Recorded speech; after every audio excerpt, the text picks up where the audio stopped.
حضرت صدیق اکبر کی یہ شانیں ہیں جو قرآن کریم میں بیان ہوئی ہیں، جو آپ کے گوشت گزار میں نے کی۔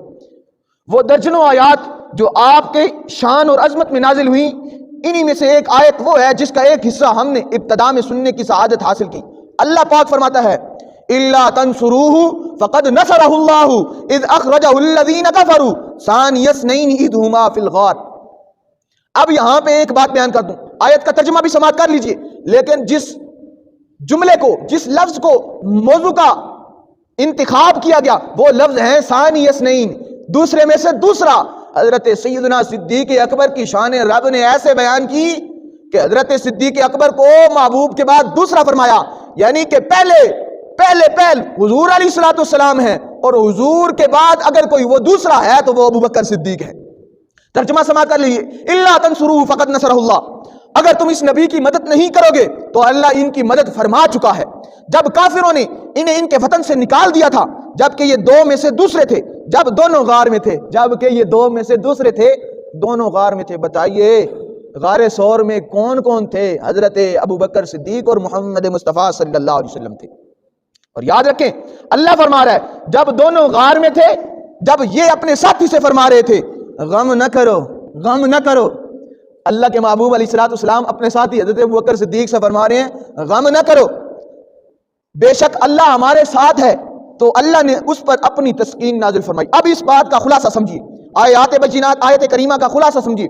حضرات ذی وقار، پہلی بات تو یہ ہے کہ حضرت ابو بکر صدیق وہ ہستی ہیں کہ جب ہجرت کا وقت قریب آیا، حضرت ابو بکر صدیق ہیں، رسول کریم صلی اللہ علیہ وسلم ہیں، پر مولا علی کو حضرت محمد مصطفیٰ احمد مجتبیٰ صلی اللہ علیہ وسلم نے لوگوں کی امانتیں لٹانے کے لیے بستر حوالہ کیا، اور حضرت ابو بکر صدیق کے ساتھ سفر پر روانہ ہو گئے، اور حضور نے حضرت ابو بکر صدیق کو اپنا سفر کا ساتھی بنایا، سفر کا صاحب بنایا۔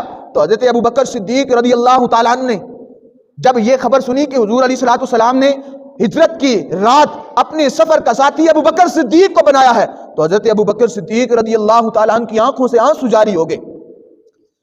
جب حضرت ابو بکر صدیق کی آنکھوں سے آنسو جاری ہوئے خوشی کے مارے، تو حضرت صدیقہ طیبہ عائشہ صدیقہ طاہرہ آپ فرماتی ہیں مجھے نہیں پتا تھا اس سے پہلے کہ خوشی کے بھی آنسو ہوتے ہیں، میں نے خوشی کے آنسو پہلی دفعہ دیکھے اور وہ حضرت ابو بکر صدیق کی آنکھوں سے دیکھے۔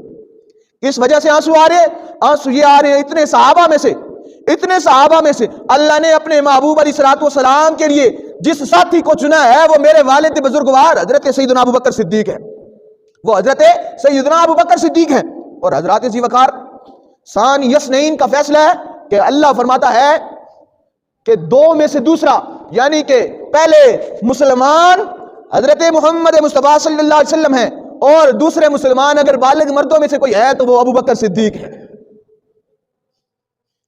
حضرت محمد مصطفیٰ حضور جانے جانا صلی اللہ علیہ وسلم کے بعد کائنات میں اگر کوئی امام ہے، کوئی امیر ہے، کوئی امیر المسلمین ہے، کوئی خلیفۃ المسلمین ہے، وہ ابو بکر صدیق ہے۔ حضور نے اپنی ظاہری حیات میں ابو بکر صدیق کو مسلح امامت عطا فرما دیا تھا۔ آج کہتے ہیں نا کہ حضرت ابو بکر صدیق کا پہلا نمبر نہیں ہے، تو پھر آئیے وہ آیات بینات جو اللہ تبارک و تعالیٰ نے حضرت ابو بکر صدیق کی شان میں نازل فرمائی، ان آیات بینات کا کیا کرو گے؟ قرآن پاک کے ان احکام کا کیا کرو گے؟ ان فضائل کا کیا کرو گے جو حضرت سیدنا ابو بکر صدیق کے لیے خالص طور پر نازل ہوئی؟ اور یاد رکھیں ثانی اثنین کی ہما فی الغار، اللہ تبارک و تعالیٰ نے یہ فرما کر بیان کر دیا کہ حضور علیہ الصلوۃ والسلام کے بعد اگر کوئی دوسرا ہے تو وہ ابو بکر صدیق ہے۔ حضور علیہ الصلوۃ والسلام کے بعد کوئی دوسرا مرتبے میں، مقام میں کوئی درجہ رکھتا ہے تو وہ ابو بکر صدیق ہے۔ اور ابو بکر کی کیا شانیں ہیں؟ اللہ تبارک و تعالیٰ نے پورے صحابہ میں حضرت ابو بکر صدیق کو اولو الفضل، سب سے زیادہ فضیلت والا بنا کر اس کائنات میں بھیجا۔ حضور علیہ الصلوۃ والسلام کے صدقے اللہ رب العالمین نے حضرت ابو بکر کو وہ مقام عطا فرمایا ہے جو دوسرے کسی صحابی کو نہ عطا فرمایا۔ اور ہم کہتے ہوتے ہیں دمادم مست کلندر ابو بکر دا پہلا نمبر، دمادم مست کلندر عمر دا دوسرا نمبر، دمادم مست کلندر عثمان دا تیسرا نمبر، دمادم مست کلندر حیدر دا چوتھا نمبر۔ یہ اہل سنت کا عقیدہ ہے اور ونڈ ہے، سرکار کی ترکیب خلافت ہے، اور سرکار مدینہ صلی اللہ علیہ وسلم نے جو ترتیب بتا دی وہ یہی ہے کہ پہلے خلیفہ حضرت ابو بکر صدیق ہے، دوسرے خلیفہ حضرت عمر فاروق ہیں، تیسرے خلیفہ عثمان غنی ہیں، چوتھے خلیفہ حیدر کرار ہیں۔